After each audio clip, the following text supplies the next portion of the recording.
Okay, we are out on the field assignment right now, trying to find some good locations to set some snares so we can show you what they're like. This right here is a spot between two little bodies of water, and there's a nice trail that runs through here. This is called a crossover, and we have a good trail here where the muskrats have been crossing over from one body to the other. And I've got one of my former students here, now one of my trapping partners, Scott Chapman, who is going to show us how to set up this snare for muskrats on this trail. Now, if you notice, he's putting in a solid steel stake. Muskrats are not very strong, and for the most part we don't need to worry about having a strong staking system on them as you would others. But if a raccoon comes through here and picks that up on its foot, then we're going to have some trouble.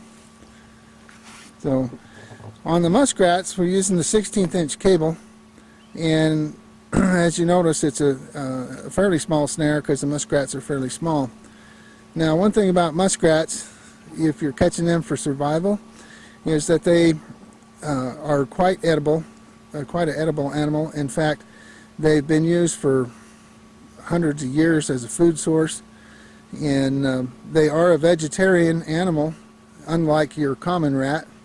Some people think because the word rat that they're a little disgusting, but they are a vegetarian animal. If you notice there, Scott's got the support.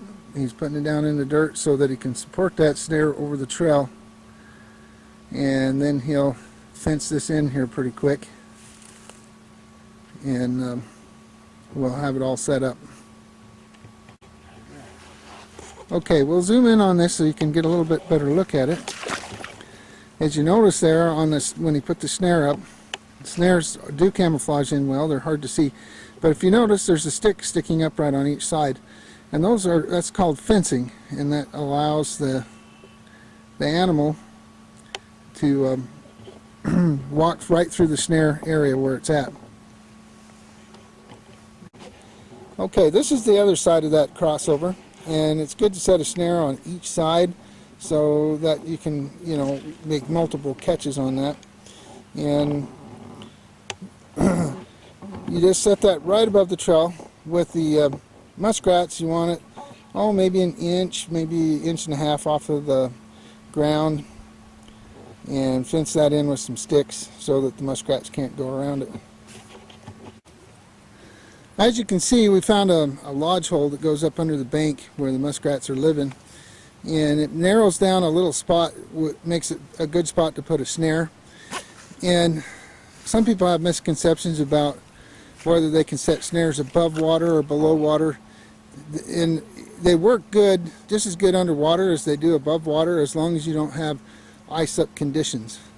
So if you can find a bank dens like this one, where the muskrats come in and out, and sometimes you can find them just by watching the muskrats and where they go up under the bank, they're a real good spot to set your little small game snares.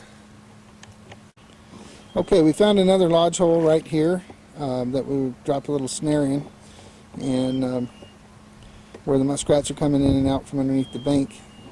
I just wanted to show you too, right on top of this log right here, you can see where the muskrats come up and they sit right here on the log. If you in addition to your snares, have a little foot trap, or leg hold trap as they're called. You set it right on the top of that log and catch muskrats. That's a pretty good hot spot for them. Just wanted to show you here on the side of the stream, we've got a little trail where the raccoons are running, and a little hard to see their tracks, but they're running right up along the bank, and just an excellent spot to set a snare. We'll bring the camera over here and see if we can show you right here. You can see the tracks a little bit better. Right in here, those are raccoon tracks. And that just gives us the edge along the bank where the raccoons, if they go down through there, have no choice but to walk through that snare. This is the little trail with the snares for the raccoons, tracks, right here, right along the river. Got another one there, in a pinch spot. Another one right underneath there where they've been running. Okay. If you look right here, the beavers like to make these big mounds. These are called castor mounds, and that's how they mark their territory. And right over here is the place where the bank it has a little divot where it comes in.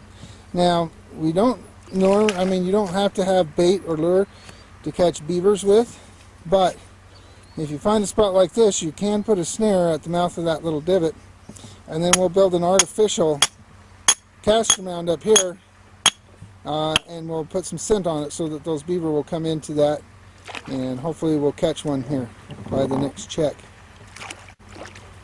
Okay, if you look right here, we just took a handful of mud and grass and made an artificial castor mound.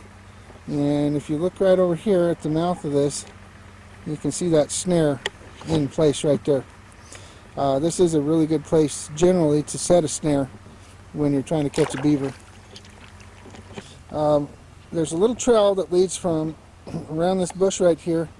You can see the snare in place right there, and it comes up around to this castor mound. This is a spot where the beaver marked their territory, and then the trail continues on down to another castor mound down here where we put in another snare. And